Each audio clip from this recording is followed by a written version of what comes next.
नमामीशं ईशानं निर्वाणरूपं विभुं व्यापकं ब्रह्मवेदस्वरूपम्.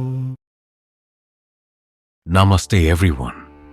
Today I would like to try something slightly different. I am not going to present a new version of a stotram, but rather reflect on its meaning.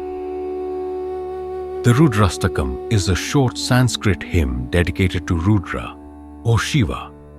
It is traditionally attributed to Sri Shankaracharya, the great philosopher of Advaita Vedānta, and is generally dated to around the 8th century.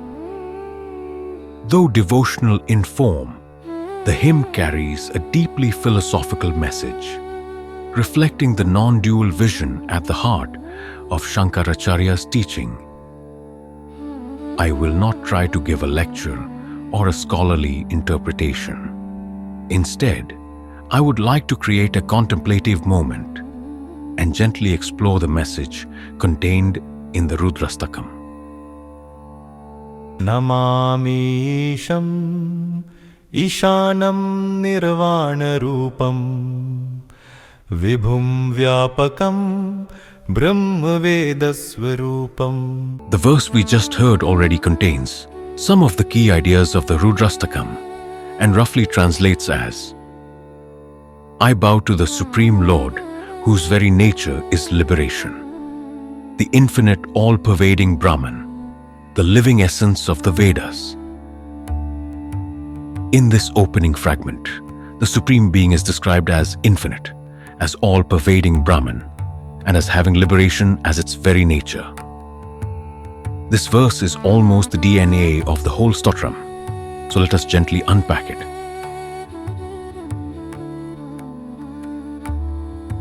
One key idea expressed here is the nature of ultimate reality. Rudra is described as formless and absolute, beyond name, form, and limitation. He is not presented as someone who gives liberation, but as liberation itself. Another key idea already present in this opening is the non-dual paradox.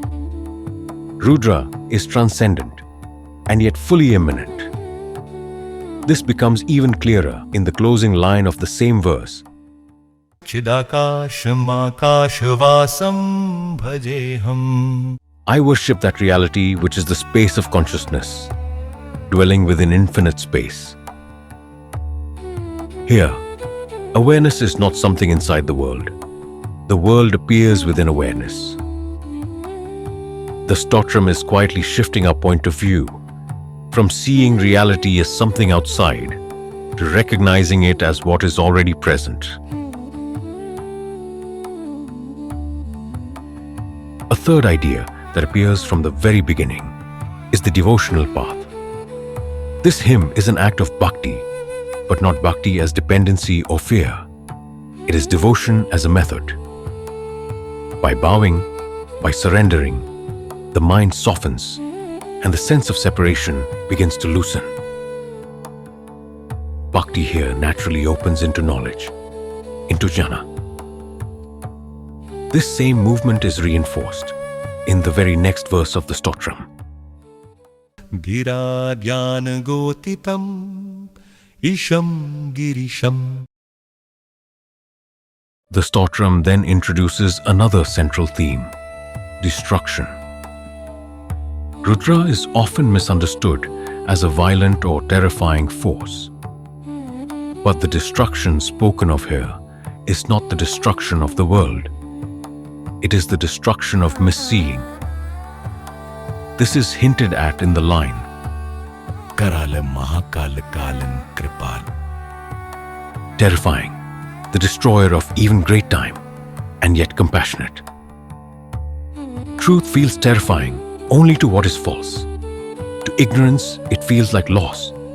To clarity, it feels like grace. As the stotram continues, we encounter a powerful ascetic imagery: ashes, endless solitude, and the cremation ground. These images are not glorifying outer renunciation. They are symbols. Ashes remind us that everything constructed eventually dissolves. The cremation ground is where identity ends. The stotram is pointing toward inner disidentification. Not this body, not this role, not this story. That is why Rudra appears, both fierce and deeply peaceful. Later verses expand this vision even further, describing Rudra with 1,000 eyes, 1,000 hands, and countless forms. Sahasrangripadam Sahasrakshamishamam Sahasrananam Sarvalokaikaviram. With 1,000 feet and hands, 1,000 eyes and faces, the single hero of all worlds. This is not meant to describe a literal body. It is a way of saying that all forms arise from one reality. Multiplicity does not contradict unity. It expresses it. The stotram also places Rudra beyond time and death. Kalatita Kalyana Kalpantakari. Beyond time, the source of auspiciousness and the one who dissolves the end of cosmic cycles. Yet at the same time, Rudra is described as dwelling in all beings. Sarvabhutabhivasam. This brings us back to the non-dual paradox. The absolute is not elsewhere. It is what is looking. You do not reach Rudra. You recognize Rudra. In its final movement, the Rudrashtakam becomes very simple. It says that without turning toward this truth, there is no deep peace, no inner clarity. Not because something is missing, but because attention is misplaced. The hymn ends not with a command, but with an invitation to stop searching, to stop grasping, and to rest, even for a moment, in what has always been present. Namamisham Ishanam Nirvana Rupam Vibhum Vyapatam Brahma Vedaswarupam. I bow to the Supreme Lord, whose very nature is liberation, the infinite all-pervading Brahman, the living essence of the Vedas.